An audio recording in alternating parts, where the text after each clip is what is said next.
Rare earths play a critical part in the world we see today for many modern technologies such as smartphones or electronic vehicles.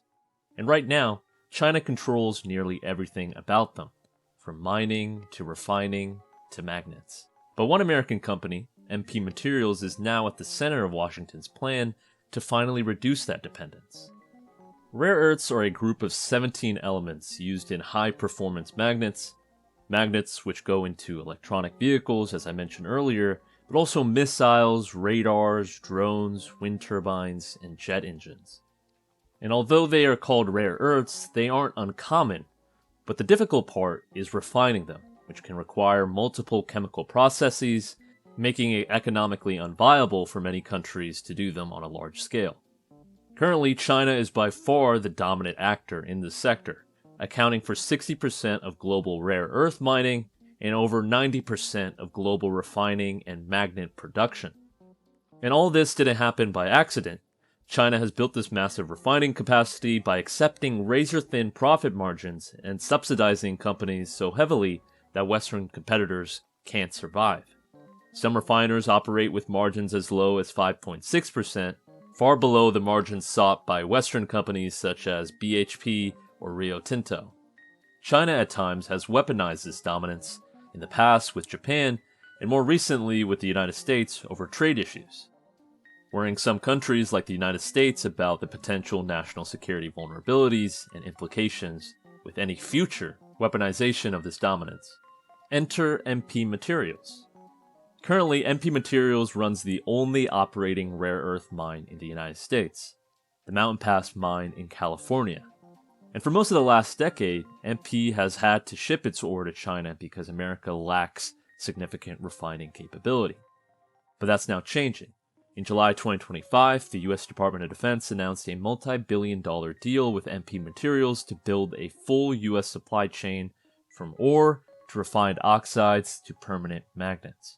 And under this deal, the Pentagon becomes the largest shareholder in the company, making it the most aggressive US investment in critical minerals in decades.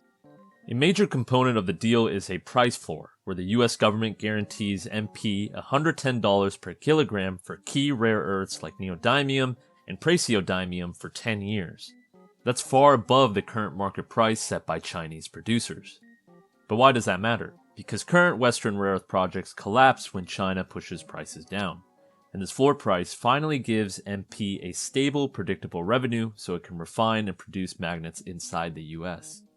Additionally, MP is also investing $600 million of its own money for a new magnet factory capable of producing 10,000 tons per year by 2028. And MP isn't stopping in the US. It recently announced a joint venture with a Saudi Arabian company alongside the Pentagon to build a refinery in the Middle East. Even with all this investment, there are important caveats that need to be understood. Fundamentally, refining rare earths is incredibly complex. Each of the 17 elements need to be separated in specific order, using certain chemical processes that may generate waste and require precise control. Now, new technologies are being explored, but scaling them will take time. And even by 2040, the International Energy Agency expects China's market share in rare earth refining to only drop to 73%. And it's important to recognize just how small this market actually is. According to one 2024 estimate, the global volume of rare earths bought was only about $3.5 billion. And that's tiny compared to something like copper, which is over $300 billion. But despite the small size, rare earths are absolutely vital to multiple pieces of technology, both for the military and for civilian industries. But this shift away from China won't happen overnight. Even with massive Pentagon backing, building a sufficient US supply chain that includes mining to refining to magnet manufacturing will take years.